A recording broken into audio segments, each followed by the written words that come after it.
Assalamualaikum warahmatullahi taala wabarakatuh. Alhamdulillahirabbil alamin. Allahumma shalli ala Muhammad wa ala ali sayyidina maulana Muhammad. Hadirin pemirsa dimanapun kalian berada, selamat pagi, siang, sore, dan malam. Kapanpun kalian mengakses video ini. Pertama, sebelum kita masuk ke pembahasan materi, kami ingatkan terlebih dahulu untuk membaca doa.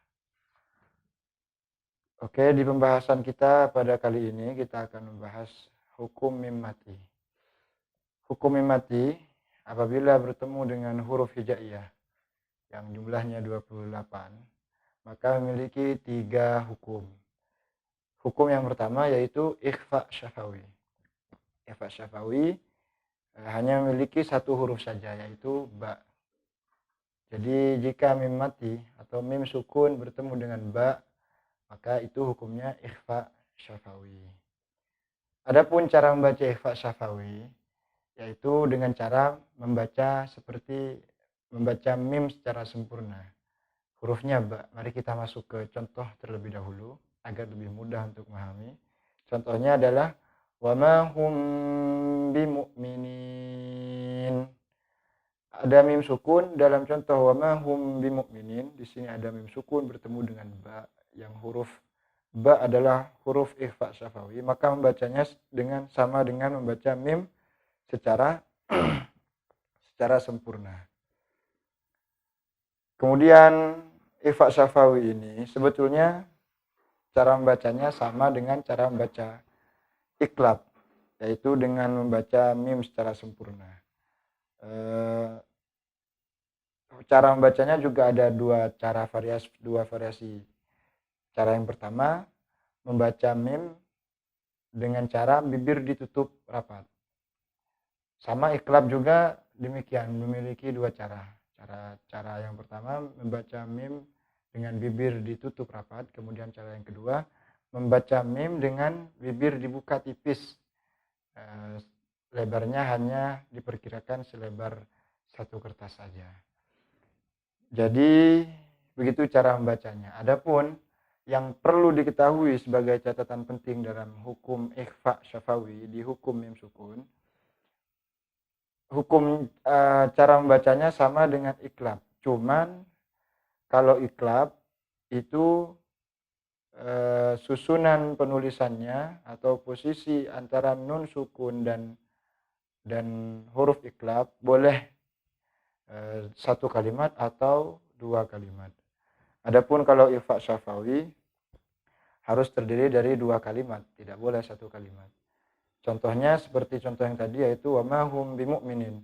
Antara mim dan ba itu terpisah, bukan satu kalimat akan tetapi 2 kalimat. Itu hukum mim sukun yang pertama yaitu ikhfa syafawi. Adapun hukum yang kedua yaitu idgham mithlain. Idgham mithlain itu hurufnya sama, hanya memiliki 1 huruf saja yaitu mim. Adapun cara membacanya dengan cara memasukkan mim mati yang pertama kepada mim yang kedua dengan dibaca dengung. Dibaca dengung kemudian ditahan dengan panjang selama 2 harkat, dengan panjang 2 harkat.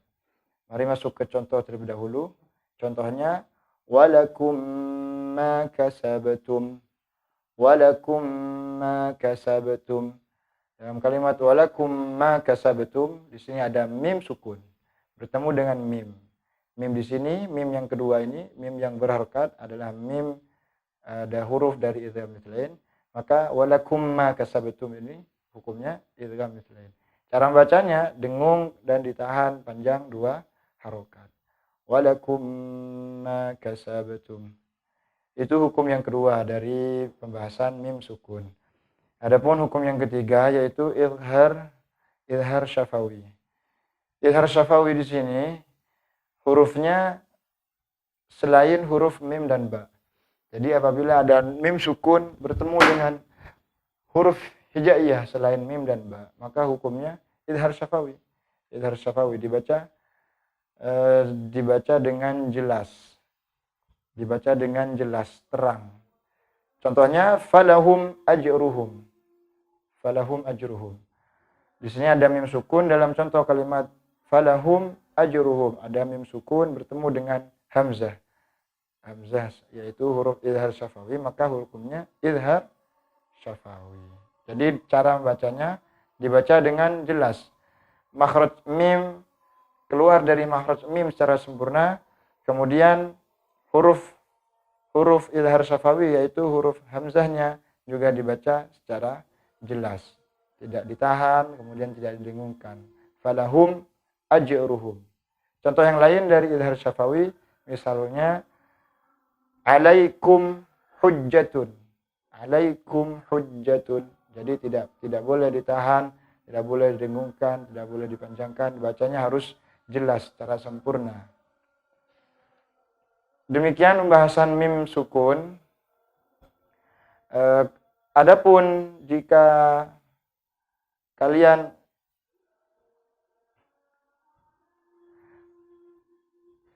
di sini kami menambahkan dengan catatan penting,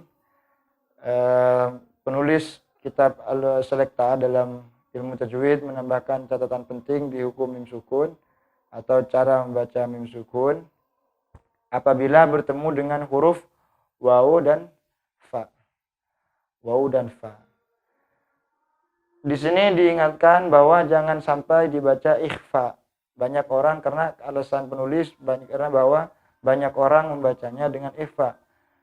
Kenapa? Karena huruf mim dan huruf fa itu memiliki satu makhraj, satu tempat keluar dengan huruf waw, sehingga apabila ada mim mati berjumpa dengan waw atau fa menyebabkan kesulitan sehingga malah tidak dibaca izhar. Akan tapi banyak orang kesulitan sehingga kalau tidak berhati-hati jatuhnya dibaca ikhfa. Contohnya di sini hum wa azwajuhum. Jadi mim sukun bertemu dengan waw itu jelas bacanya. Jadi bacanya dengan jelas karena izhar. Tapi banyak orang, fenomena di luar orang membaca ketika mim sukun bertemu dengan waw. Ya karena alasan penulis di sini menyampaikan karena mim sukun, karena mim makhrajnya sama dengan makhraj waw, itu yaitu syafatain, yaitu makhrajnya di dua bibir, mim dan waw. Fa juga sama makhrajnya juga di syafataini, yaitu dua bibir. Sehingga banyak orang ketika membaca mim bertemu dengan waw jatuhnya dibaca ikhfa, dimasukkan. Hum fiha, banyak orang baca begitu. Adapun yang benar adalah dibaca dengan idhar syafawi. Hum fiha. Jadi tidak boleh ditahan. Demikian untuk pembahasan mim sukun. Semoga menjadi ilmu yang bermanfaat. Jangan lupa untuk dipelajari kembali dan jangan lupa untuk diamalkan. Assalamualaikum warahmatullahi wabarakatuh.